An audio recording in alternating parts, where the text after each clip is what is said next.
కొనేవాడు లేడు, అమ్మేవాడు లేడు. కొన్నా రిజిస్ట్రేషన్ చేయించుకునే పరిస్థితి లేదు.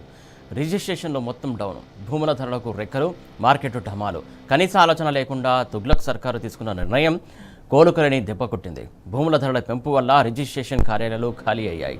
అంతేనా, ప్రభుత్వ ఖజానా కూడా ఖాళీ అవుతోంది. వారెవ్వా హిట్లర్, క్యా డిసిషన్ హై, యూ డిమాలిష్ లైక్ ఎనీథింగ్.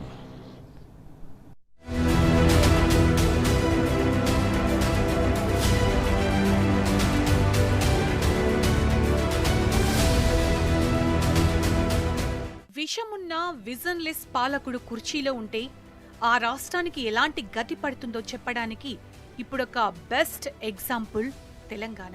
సర్వ రంగాలను సర్వనాశనం చేసిన సోకాల్డ్ హార్వర్డ్ మేధావి రేవంత్ దమ్మిడి ఆదాయం పుట్టక ధరలు పెంచడమే టార్గెట్ గా పెట్టుకున్నాడు. భూముల ధరలను భారీగా పెంచేశాడు. దాంతో రిజిస్ట్రేషన్ ఛార్జీలు కొండెక్కి కూర్చున్నాయి. ఈ పెంపు అన్ని వర్గాల మీద తీవ్రమైన ఎఫెక్ట్ చూపిస్తుంది. గణనీయంగా పెరిగిన మార్కెట్ విలువలను చూసి జనం భయపడిపోతున్నారు. క్రయ విక్రయాలు ఆగిపోయాయి. ఎవరూ పెద్దగా ఆసక్తి చూపించట్లేదు. రిజిస్ట్రేషన్ల సంఖ్య సగానికి పడిపోయింది. అసలే నిత్యావసర ధరల పెరిగిన బతుకు భారమైన ఈ సమయంలో సామాన్యుడిని మరింత దెబ్బ కొట్టిండు రేవంత్. ఎంతలా అంటే కోలుకోకుండా. ఇప్పుడు భూముల ధరలు, దానికి తోడు రిజిస్ట్రేషన్ ఛార్జీలు కూడా పెరిగితే ఎవరు కొంటారు భూములు? ఆ మాత్రం తెలివిలేదా ఈ పాలకులకు?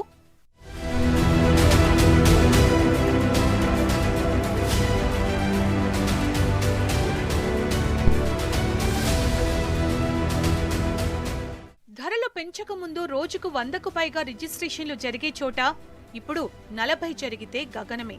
మరికొన్ని సబ్ రిజిస్టర్ కార్యాలయాలు దోమలు కొట్టుకుంటున్నాయి. మనిషి కనిపిస్తే ఒట్టు. గజం భూమి కొనే మానవుడు కూడా లేడిప్పుడు. ఆల్రెడీ అంపశయ్య మీదున్న రియల్ ఎస్టేట్ రంగం రేవంత్ పుణ్యమా అని ఇక పాడెక్కడానికి సిద్ధమైంది. ధరల పెంపు వల్ల పైసా ఆదాయం రాకపోగా సర్కార్ ఖజానాకి రివర్స్ లో గండి పడుతోంది. రిజిస్ట్రేషన్లు తగ్గిపోవడమే అందుకు రీజన్. భూముల మార్కెట్ విలువను భారీగా పెంచేసరికి రిజిస్ట్రేషన్లు సగానికి పైగా తగ్గిపోయాయి. రిజిస్ట్రేషన్ల కోసం వచ్చే వారితో మొన్నటి వరకు కిటకిటలాడిన సబ్ రిజిస్ట్రార్, తహసీల్దార్ కార్యాలయాలు వారం రోజులుగా బోసిపోతున్నాయి. కౌంటర్లు ఖాళీగా కనిపిస్తున్నాయి. ధరలు పెరిగేసరికి కొనుగోలుదారులు పైసా బయటికి తీయడం లేదు. ఆదిలాబాద్ నుంచి ఖమ్మం వరకు, గద్వాల నుంచి భూపాలపల్లి డిస్ట్రిక్ట్ దాకా రాష్ట్రమంతటా ఇదే సీన్. ముఖ్యంగా పట్టణ ప్రాంతాలు, అభివృద్ధి చెందుతున్న మండల కేంద్రాల్లో భూముల విలువలు గణనీయంగా పెరగడం పెద్ద మైనస్. రిజిస్ట్రేషన్ కోసం చెల్లించాల్సిన మొత్తం కూడా లక్షల్లో ఉండడం మరింత కోలుకోలేని దెబ్బ. అయితే ఒక్క విషయం, ఇక్కడ మార్కెట్ విలువలు సవరించడంలో కొంత శశాస్త్రీయమైన పద్ధతిని అనుసరించలేదు అని అనిపిస్తున్నది. కారణం ఏమిటి అని అంటే, ఎక్కడైతే ఎక్కువగా మార్కెట్ విలువల్లో తేడా ఉన్నదో అక్కడ కాన్సన్ట్రేట్ చేయలేదు. అసలు 100% చేయలేదు. ఎక్కడైతే మార్కెట్ రేట్కు, రిజిస్ట్రేషన్ రేట్కు గ్యాప్ తక్కువగా ఉందో అక్కడ ఎందుకో చేశారు మరి. సో ఇది సమంజసం కాదు. రివిజన్ చేస్తున్నామని 4 గోళ్ల మధ్యన కూర్చొని చేసిన రివిజన్ వల్ల ప్రయోజనం లేదు. శశాస్త్రీయంగా రివిజన్ జరగాల్సిందే. కరెక్ట్గా వాల్యూస్ పెంచాలి. స్టాంప్ డ్యూటీ 7.5% నుంచి కిందికి దించండి. 1% మ్యాక్సిమం పెట్టాలి. స్టాంప్ డ్యూటీ తగ్గించాలి. ప్రజల మీద భారం పడకూడదు. వాల్యూ పెంచండి, స్టాంప్ డ్యూటీ తగ్గించండి. ఇప్పుడైతే ఇండ్ల రిజిస్ట్రేషన్లు తప్ప సాధారణ కొనుగోళ్లు జరగడం లేదని అధికారులు చెబుతున్నారు. ముఖ్యంగా ఖజానాకు 60% ఆదాయం తీసుకొచ్చే రంగారెడ్డి జిల్లాలో భూముల ధరలు, ఫీజుల భారం స్పష్టంగా కనిపిస్తోంది. ఏటా జిల్లాలో జరిగే భూముల రిజిస్ట్రేషన్ల ద్వారా ప్రభుత్వానికి 100 కోట్ల ఆదాయం వస్తుంటుంది. భూముల మార్కెట్ విలువ పెంచడంతో హైదరాబాద్ శివారు ప్రాంతాల్లో 50 నుంచి 100% వరకు భూముల మార్కెట్ విలువలు పెరగడం, వాటిని కొనుగోలు చేసిన దాంట్లో సుమారు 30% మార్కెట్ విలువకే చెల్లించాల్సి రావడంతో క్రయ విక్రయాలు బాగా తగ్గాయి. ఫలితంగా జిల్లాలోని 18 రిజిస్ట్రేషన్ కార్యాలయాల్లో రోజుకు 100కు పైగా జరిగే రిజిస్ట్రేషన్లు ఇప్పుడు సగానికి పడిపోయాయి. మరికొన్ని చోట్ల 30 నుంచి 40 కావడం గొప్ప. ఈ కారణంగా ప్రభుత్వ ఆదాయానికి కూడా 50% కోత పడింది. వికారాబాద్ జిల్లాకొస్తే గతంలో 350 నుంచి 400 వరకు రిజిస్ట్రేషన్లు అయ్యేవి. ప్రస్తుతం జిల్లా అంతటా 100 దాటితే గ్రేట్. ఇక ఏజెన్సీ ప్రాంతమైన ములుగులో పరిస్థితి దారుణం. ఇక్కడి సబ్ రిజిస్ట్రార్ కార్యాలయంలో 50 నుంచి 75% మేర రిజిస్ట్రేషన్లు తగ్గిపోయాయి. ఇదివరకు రోజుకు 15 నుంచి 25 రిజిస్ట్రేషన్లు జరిగేవి. 10 రోజుల నుంచి కేవలం 5-6 మాత్రమే వస్తున్నాయి. ధరలు పెంచకముందు రిజిస్ట్రేషన్ల కోసం ఉమ్మడి వరంగల్ జిల్లాలో 110 స్లాట్స్ బుక్ అవుతుంటే ఇప్పుడు 60 నుంచి 70కి పడిపోయాయి. మొత్తం 13 సబ్ రిజిస్ట్రార్ కార్యాలయాల్లో 428 రిజిస్ట్రేషన్లు జరుగుతుండగా ప్రభుత్వం ధరలు పెంచిన తర్వాత 278కి పడిపోయాయి. చూసారా, ఒక్క తెలివి తక్కువ నిర్ణయం ఎంత దెబ్బతీసిందో.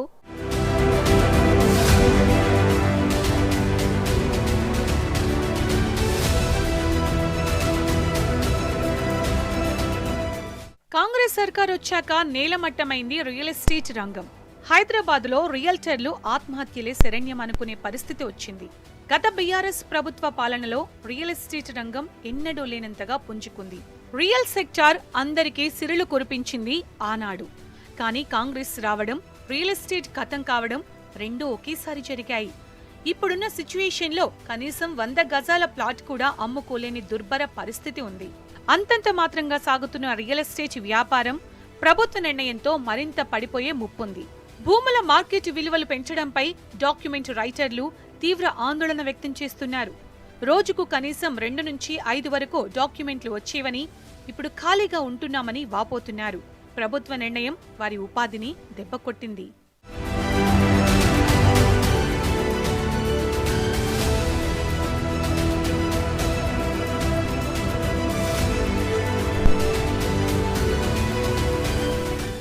ములుగు మున్సిపాలిటీ పరిధిలో గజం భూమి ప్రభుత్వ విలువ గతంలో 1700, ఇప్పుడు ఏకంగా 2600కు పెరిగింది. రహదారులను ఆనుకొని ఉన్న భూముల విలువ గజానికి 2100 ఉంటే ఇప్పుడు 4700కు పెంచారు. జాతీయ రహదారి పక్కనున్న గజం భూమి గతంలో 6100 ఉంటే దానిని 9200కు హైక్ చేశారు. దీంతో భూముల విలువ 51% మేర పెరిగింది. మున్సిపాలిటీ పరిధిలోనే కాకుండా గ్రామాల్లో సైతం గజం భూమి ధర సగటున 500 ఉండగా అదనంగా 900కు పెరిగింది. అంటే 80% పెంపు. ఎకరం వ్యవసాయ భూమి విలువ 2.40 లక్షలుండగా ప్రస్తుతం 3.40 లక్షలకు చేరింది.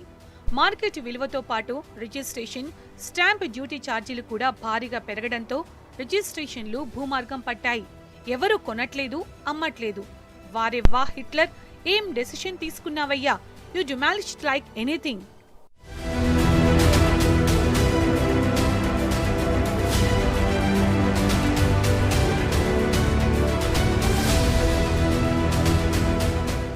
కాంగ్రెస్ ప్రభుత్వం రిజిస్ట్రేషన్ ఛార్జీలను విపరీతంగా పెంచి తమ కొంప ముంచిందని జనం ఆవేదన వ్యక్తం చేస్తున్నారు. ఎందుకంటే ఖమ్మం నగరం, ఖానాపురం, హవేలీ, టేకులపల్లిలో గతంలో గజం 4100 ఉండేది. ఇప్పుడది ఏకంగా 6200కు పెరిగింది. రియల్ మార్కెట్ సరిగ్గా లేని సమయంలో మార్కెట్ విలువను పెంచడం వల్ల తమలాంటి పేదలు ఇబ్బందులు పడాల్సి వస్తోందన్నది జనం ఆవేదన. 200 గజాలు కొని రిజిస్ట్రేషన్కు పోతే ఖర్చు 1,00,000. గతంలో 50,000 నుంచి 60,000తో పని పూర్తయ్యేది. కానీ ఇప్పుడు ఆ పరిస్థితి లేదు. సరే, స్థలమైనా కొని పెట్టుకుందామంటే రిజిస్ట్రేషన్ ఖర్చులు భయపెడుతున్నాయి. దీంతో చాలా మంది కొనుగోళ్లు వాయిదా వేసుకుంటున్నారు. కాంగ్రెస్ ప్రభుత్వం వచ్చిన తరువాత నుంచి రియల్ ఎస్టేట్ నడవక, ప్లాట్లు, ఇండ్ల అమ్మకాలు, కొనుగోళ్లు జరక్క ఇబ్బందులు పడుతున్నారు జనం. ఇప్పుడు భూముల మార్కెట్ విలువ పెరగడంతో రిజిస్ట్రేషన్ ధరలు కొండెక్కి సామాన్యుడిపై మరింత భారం మోపాయి. రియల్ ఎస్టేట్ రంగాన్ని ఎన్నడూ లేనంతగా ప్రభావితం చేశాయి.